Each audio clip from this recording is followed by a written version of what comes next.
모두를 위한 경제교육을 원스톱으로 제공합니다. 돈 버는 정보센터. 오늘도 권혁준 경제평론가님과 함께합니다. 어서 오세요. 네, 안녕하십니까. 네. 아직도 그 여의도 돈버남이라는 별명 쓰시나요? 아, 예, 그렇습니다. 아직 유효하신 거죠? 네. 네. 보건복지부가 네. 27일에 제5차 국민연금 종합운영계획을 공개했는데 네. 이게 뜨거운 감자입니다. 맞습니다. 핵심 내용이 어떤 거예요? 그러니까 전체적인 방향은 이제는 보험료를 인상하겠다라고 이제 발표를 한 건데 사실 많은 분들이 공감을 해요. 보험료를 인상하는 거. 왜냐하면 보험료를 인상하지 않으면 재정이 고갈되니까 보험료를 이제 인상하는 방향으로 이제 갈 거다. 그래서 이제 정부가 밝혔고, 근데 보험료를 인상 방식이 약간 특이합니다. 일반적이지가 않아요. 왜냐하면 네. 인상 속도를 연령 그룹에 따라서 이제 차등하겠다 이렇게 얘기를 했거든요. 그래서 이거 아직 정해진 건 아니고 네. 정부 아니다라고 보시면 되겠고요. 그러니까 예를 들어 볼게요. 이제는 보험료를 이제는 5%포인트 정도 인상한다 그러면 장년층, 그러니까 이제는 뭐 40, 50대 정도 됩니다. 중장년층. 5년 만에 인상을 하는 거고, 네. 청년층이죠. 한 20대에서 30대 분들은 10년 만에 인상하는 거예요. 그러면 더 짧은 기간에 인상을 하다 보니까 네. 자연스럽게 이제 보험료 인상 적용이 조금 더 이제 많아질 수밖에 없는 거죠. 중장년층이. 그렇죠. 빠르게 오를 수밖에 없는 거거든요. 네. 그래서 이런 부분, 그리고 젊은 층은 당연히 이제 불안감은 좀 해소될 수는 있는데, 대신에 이제 젊은 층이 항상 요구하는 게 있습니다. 이제 보장성. 왜냐하면 나는 연금만 내고 못 받지 않냐. 아, 나중에 못 돌려받는 거 아니냐. 네, 그래서 이제 보장성 강화에 대해서 이제 정부가 또 얘기를 했죠. 그래서 지금 네. 큰 틀은 결국에는 이제 보험료를 인상할 수밖에 없다. 현행은 이제 보험료율이 이제 9%로 돼 있잖아요. 그래서 이게 아마 계속 갈수록 올라갈 가능성이 있다라고 생각을 해봅니다. 그럼 나이가 많으신 분들이 인상폭이 더 클 텐데 그래서 불만의 목소리가 나오고 있는 것 같아요. 그렇죠. 어떻습니까? 네, 그렇죠. 이제 아무래도 단기간에 같은 요율을 올리더라도 단기간에 오르다 보니까 체감적으로 많이 오를 수밖에 없다. 뭐 이렇게 느낄 수밖에 없는데 네. 그러다 보니까 지금 이게 세계적으로 전례를 찾아보기 힘들어요. 그러니까 연령에 따라서 보험료를 인상 차등을 둔다는 게 그래요? 그러다 보니까 이제 논란이 적지 않고 네. 그다음에 이제는 장년층의 반응은 약간 부정적인 게 첫 번째 보면은 이제는 보험의 대상입니다. 그러니까 보통 리스크율을 따라가잖아요. 위험률을 따라가는데 젊은 층이 기대 수명이 더 긴데 더 건강해질 거고 뭐 의학의 발전으로 인해서 그러면은 젊은 세대가 더 내야 되지 않나 이런 얘기도 나오고 네. 제가 가장 크게 생각하는 건 경계선의 문제예요. 그러니까 이제 장년층이 한 40대, 50대, 중장년층이 그런다 그러면 네. 이걸 39세에서 끊어야 될지 40대에서 끊어야 될지 아니면 41세에서 끊어야 될지 그 끊는 그 경계선에 따라서 보험률이 달라질 거거든요. 네, 구자로 끝나시는 분들은 억울할 수도 있을 것 같아요. 그렇죠. 그러다 보니까 이게 사실 중장년층에서는 경계선의 문제가 좀 생길 수밖에 없는 부분이고요. 그래서 그렇겠네요. 일각에선 그런 얘기를 합니다. 야, 이거 총선 앞두고 젊은 층 표심 잡기 위해서 이런 거 아니야? 이런 목소리가 계속 일각에서 나오는 거고, 어쨌든 간에 지금 같은 경우에는 젊은 층도 할 말이 있어요. 왜 그러냐면 네. 아까도 말씀드렸지만은 보험 국민연금 내고 못 받을 수 있지 않느냐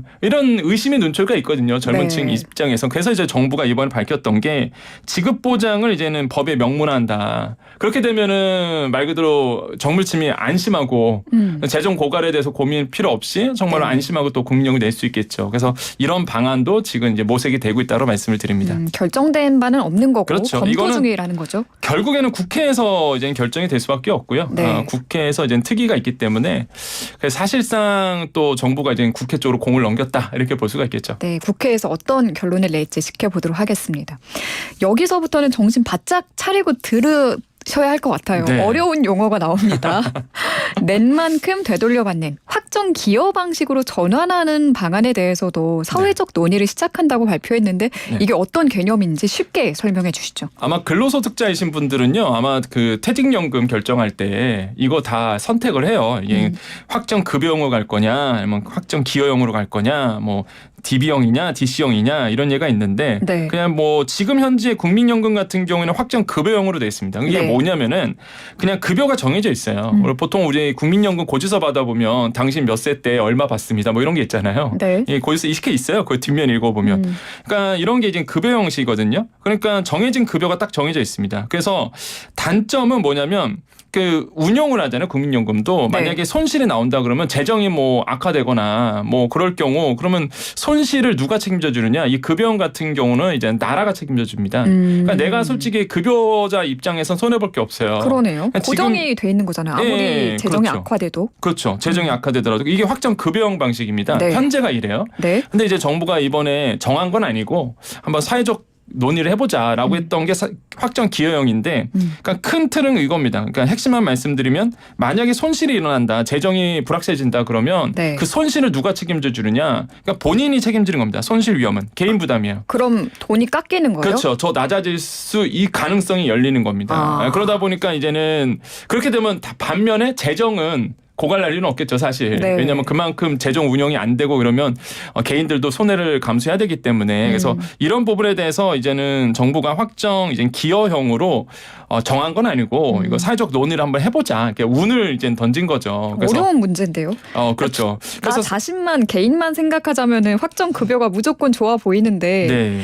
또 그럴 수도 없으니까요. 근데 반대로 생각하면은 네. 만약에 운영이 잘 되고요. 국민연금 운영이 되고 수익률이 잘 나오면 또 더 많이 받을 수도 있는 부분입니다. 확정 기여 방식이요. 그렇죠. 기여 방식이. 그러다 보니까 이게 꼭 나쁘다라고 말씀드릴 수는 없는데 그러네요. 근데 이제 국민연금의 틀을 바꾸게 돼요. 예, 원래 국민연금은 처음 탄생됐을 때 급여형 방식으로 해서 이게 말 그대로 덜 내고 더 받는 방식이거든요. 이게 예, 덜 내고 더 받는 방식인데 네. 이 틀이 바뀌니까 예. 그래서 이제는 만약에 진행이 되면은 정말로 뭐 사회적 합의가 꼭 이루어져야 되지만 바꿀 수 있는 부분이다라고 말씀드립니다. 평론가님은 개인적으로 어느 방식을 선호하실까요? 저는 확정 급여 현재로 갔으면 좋겠다 생각을 합니다. 그렇군요. 네네. 안정적인 걸 그렇죠, 추구하시나 봐요. 네, 맞습니다. 네.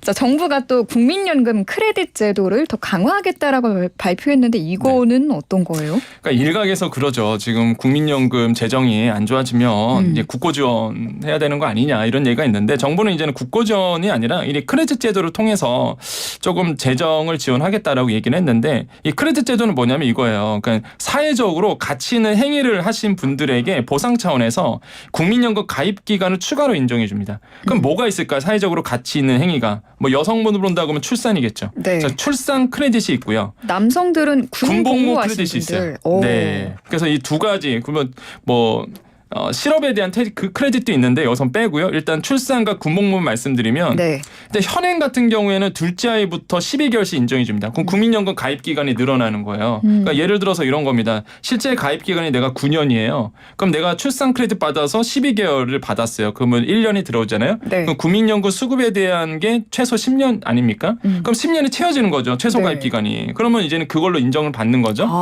그래서 이제는 둘째 아이가 12개월, 셋째 아이가 18개월 인정받고 최대 50개월까지만 인정받습니다. 이게 현행이에요. 그래서 이번에 이제 정부가 이제 밝혔던 게 이걸 확대한다는 거죠. 첫째부터 12개월씩 인정해 주는 거예요. 둘째면 더 12. 그다음에 또 셋째면 또 12개월 또 계속적으로 인정해 자녀당 12개월씩 인정이 되는 거군요. 그렇죠. 대신에 한도가 없습니다. 50개월 상한 없어요. 그냥 계속 인정해 주는 방향으로. 파격적인데요. 예, 그렇게 된다 그러면 아무래도 이제는 그 인정 기간이 늘어나다 보니까 훨씬 더 이제 실질적인 혜택이 될 수밖에 없고 그다음에 가장 제가 크게 인상 깊었던 게 이거예요. 이게 인정 시점이 과거 현행은요. 연금 수급 시점부터 인정이 됩니다. 근데 저는 이게 말이 안 된다고 봤거든요. 왜냐하면 연금 수급 시점이면은 나이 들어서 사실 플러스 12개월 해준다는 거잖아요. 근데 대부분 지금 최소 기한 넘으셨어요. 다 10년 넘으셨거든요. 네. 그러니까 지금 여기에 나왔던 게 확대 방안이 출산과 동시에. 그러니까 내가 출산했으면 그때부터 12개월을 이제 인정해 주는 거예요. 그러면은 내가 그때부터 가입 기간이 늘어나다 보니까 훨씬 더 실질적인 혜택이 되는 거죠. 그러니까 저는 이거 확대 방안이 잘 나왔다. 시장에서 요구했던 목소리가 잘 반영이 됐다고 볼 수가 있고 군 네. 크레딧도 마찬가지입니다. 현행은 6개월만 인정해요. 예, 근데 군복무 기간 6개월만 인정하는데 네. 이거 아니죠. 군복무 한 만큼 인정이 돼야죠. 그래서 육군 해병대 18개월로 늘려주고 네. 해군 20개월로 해주고 공군 같은 경우는 21개월로 이제 전체를 인정해 주는 방향으로 군 복무한 기간 전체 다 인정이 맞습니다. 되는 거예요. 예, 그래서 지금 이 확대 방안이 나왔고 정해진 건 아니고요. 예, 정부가 이렇게 밝힌 상태다. 그래서 네. 저는 뭐 크레딧 제도 좋기 때문에 더 확대됐으면 좋겠다 이렇게 생각을 해봅니다. 이거 좋아 보이네요. 네. 또 최근 경기가 워낙 안 좋잖아요. 네. 그래서 실직하시는 분들도 굉장히 많고 가게 문 닫으시는 소상공인분도 굉장히 많거든요. 네. 이런 분들에게 좀 실질적으로 도움이 되는 정책이 나와줬으면 하는데 없을까요? 어떤 게? 납부 예외 제도가 있습니다. 어떤 예. 거예요? 그러니까 보통 시장에서는 많은 분들이 납부 유예 이렇게 부르시는데 이제 정확한 용어는 납부 예외 제도라고 불러요. 이게 뭐냐면 국민연금을 이제 가입했는데 일단 내가 사업 중단하거나 아니면은 뭐 휴직한 거예요. 그래서 내가 낼 돈이 없는 겁니다. 그럴 때 이제는 이 납부를 그 예외 신청을 할 수 있어요. 나 이 기간 좀 빼달라. 근데 많은 분들이 이걸 잘 모르세요. 그러니까 내가 지금 힘든데 국민연금 내라고 하니까 이거 어떻게 계속 내고 계시는 거예요. 근데 사실 우리나라에서는 납부 예외 제도라는 게 있거든요. 그래서 내가 어려울 때 신청을 해서 이 어려운 기간만큼 내가 국민연금을 이제는 예외하는 겁니다. 그래서 네. 이거를 활용하시면 굉장히 좋고 그러면 언제 이게 예외 사유가 있겠죠. 당연히 무조건 되는 건 아니고 사업 네. 중단했거나 아니면은 실직을 했거나 아니면은 휴직 중인 경우 이거를 신청할 수 있어요.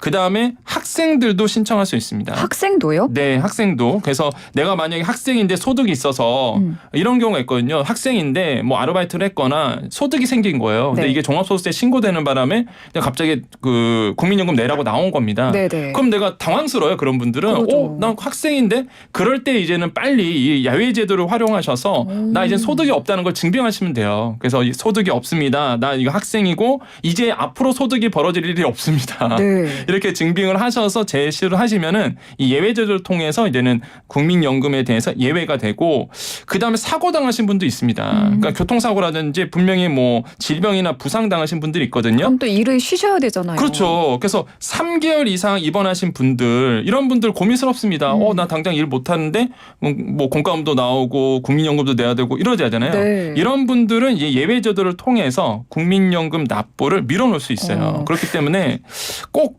이거를 꼭 확인하셔갖고요. 네. 예외 제도 한마디로 유예 제도를 좀 활용해 보시라고 좀 말씀드리겠습니다. 당연히 그럼 당분간 벌이가 없는 어려운 상황을 입증해야겠죠. 맞습니다. 그래서 이제는 서류들이 좀 존재하고 뭐 예를 들어서 다치신 분들은 당연히 진단서일 거고요. 사업 중단이나 실직, 뭐 휴직기인 경우에는 실업급여 수령이라든지 퇴직 증명, 휴폐업 사실 증명서 이런 것들을 제출하시면 되고 중요한 게 사유 발생일 다음 달 15일까지는 꼭 신청하셔야 됩니다. 그러니까 내가 사유가 발생했잖아요. 네. 그 다음 달 15일까지 신청을 꼭 하셔야 되겠고 방법은 간단해요. 서류 갖고 공단 찾아가시면 됩니다. 그게 제일 확실하고요. 아니면은 내가 전화로 이제 신청을 하셔도 되는데 그럴 때는 서류 입증이 안 되잖아요. 네. 그렇기 때문에 서류 입증이 필요한 경우는 무조건 공단 찾아가시라라고 말씀을 드립니다. 직접 가시는 게 가장 좋다고 네, 합니다. 그다음에 문의는 이제는 국민연금 공단이니까 1355번입니다. 그래서 1355번으로 전화를 하시면 바로 콜센터 상담이 가능하십니다. 네, 5가 2개입니다. 1355번으로 국번 없이 전화하시면 됩니다. 그럼 만약에 납부 예외이신 분들이 나중에 연금을 위해서 납부하고 싶으실 때도 있을 수가 있잖아요. 그렇죠. 이때는 어떻게 도움을 받을 수 있을까요? 예를 들어서 제가 납부 예외 신청을 한 거예요. 근데 이제 국민연금 최소 가입 기간도 존재하고 네. 그다음에 내가 또 국민연금을 더 받기 위해서 난 그래도 이제 다시 국민연금을 내야 되겠어라는 분들은요. 네. 어렵잖아요. 그런 분들을 위해서 정부가요. 돈을 지원해 줍니다. 국민연금을. 이게 이제는 지역가입자 연금보험료 지원 제도라고 부르고 있는데 근데 사실상 이름은 지역가입자 연금보험료 지원 제도인데 이게 오해를 많이 하시는 게 네. 그러니까 지역가입자가 다 되는 줄 알고 계시는데 그렇지는 네. 않고요. 납부 예외하신 분들이 재개할 때 이럴 때 이제는 도움을 받는 거다. 그래서 일단은 예를 들어서 사업 중단하고 실직하고 휴직했을 때 납부 예외가 됐는데 그걸 네. 다시 한번 낸다 그러면 기준 이상이 있어야 됩니다. 그게 기준이 있는데 재산 6억 원 미만이어야 되고요. 그다음에 종합소득이 1,680만 원 미만이신 분들은 정부로부터 이제 지원을 받아요. 재개하는 대신에. 그래서 일부를 본인이 내고 일부를 이제 정부에서 도움을 주는데 네. 이게 월보험료가 예를 들어서 87,000원이다 그러면 43,000 반을 대줍니다. 그다음에 이제는 월보험료가 9만 원이다 그럼 이제는 45,000원 대주는 거죠. 그러니까 최대는요. 결국에는 이제는 기준소득 월액이 100만 원 기준으로 50%다 보니까 한 9만 원 정도 월보험료 나올 거고 거기에서 반 그러니까 4만 5천 원 정도를 정부가 지원해 주거든요. 네. 국민연금을. 그래서 이런 제도도 있으니까 혹시 재개할 경우 이런 것들을 꼭 신청하셔서 꼭 도움 받으시기를 좀 권유드리겠습니다. 이렇게 도움을 받을 수 있는 제도가 참 알고 보면 많이 있는데 네. 모르시는 분들이 맞아요. 참 많을 것 같아서 네. 참 안타깝기도 하고 이 방송 더 귀 쫑긋 세우시고 들으시면 좋을 것 같습니다. 1340번님이 질문 주셨어요. 네. 그 납부 예외 사례 쭉 읊어주셨는데 네. 출산 육아휴직자도 납부 예외 대상자가 될 수 있을까요? 물어보셨어요. 그건 없습니다. 예. 육아휴직자 같은 경우에는 그 사례는 없거든요. 이게 납부 네. 예외 사유가 쭉 나와요. 예, 거기에 나오는데 네. 그거의 항목은 없다라는 거. 그렇군요. 그렇기 때문에 사실 들어가진 않고, 근데 만약에 휴직이다, 이게 단순히 휴직인 경우에는 이제 가능하기로 돼 있거든요. 그렇기 때문에 그래요? 그래서 만약에 내가 휴직 상태다라고 본다 그러면은 그거에 대해서 이제 증명만 하시면 됩니다. 그럼 출산 육아휴직자는 안 되고 그냥 네네. 휴직자는 된다라는 거예요? 그렇지는 않고요. 그러니까 출산 육아 같은 경우에는 사실 사례가 좀 다르잖아요. 그래서 이거는요, 공단 쪽에다 확실히 이제 물어보셔야 돼요. 그러니까 휴직이라는 거는 결국에는 뭐 출산 육아도 있지만 다양한 네. 휴직 사례가 있잖아요. 그렇죠. 네. 회사가 어려워서 휴직할 수도 있고요. 어쩔 수 없이 문을 닫아. 그러다 보니까 사례가 워낙 다양하다 보니까 휴직 같은 경우에는, 그래서 이거는 공단 쪽에 문의를 꼭 하셔서 네. 내 사례를 꼭 얘기하셔야 될 것 같습니다. 네, 전화로 전화하셔서 물어보시면 정확한 답을 또 얻으실 수 있을 것 같습니다. 또 제가 반가운 기사를 하나 봤는데 소상공인분들 코로나 한창 심할 때 재난지원금 받으셨잖아요. 네네. 정부가 환수 면제해 주겠다라는 기사를 봤어요. 맞아요. 이 내용도 좀 짚어주시면 좋을 것 같아요. 짧게 부탁드릴게요. 네네. 이거 이제 소상공인 분들에게 굉장히 희소식인데, 그게 뭐냐면 그 1차와 2차 재난지원금이 있었어요. 세희망 자금하고 이제 버팀목 자금이었는데, 그 당시에 조건이 뭐였냐 그러면은 이제 매출 하락의 조건이었어요. 근데 매출 하락의 조건인데 이제 간이가세자이신 분들이 매출 하락을 증명하기 어려웠습니다. 왜냐면 네. 1년에 한 번 신고하거든요. 그러니까 증명 자료가 없는 거예요. 그래서 그 당시에 선지급을 해줬습니다. 그래서 선지급을 해줬는데 네. 이거를 다시 환수하기로 돼 있는데 네. 이거를 이제 면제해주기로 한 거예요. 면제해주겠다. 그래서 네. 이제는 이번에 정부가 이제 발표를 했다라고 말씀을 드립니다. 알겠습니다. 오늘 말씀 여기까지 듣겠습니다. 감사합니다. 네, 감사합니다. 네, 권혁준 경제평론가와 함께했습니다.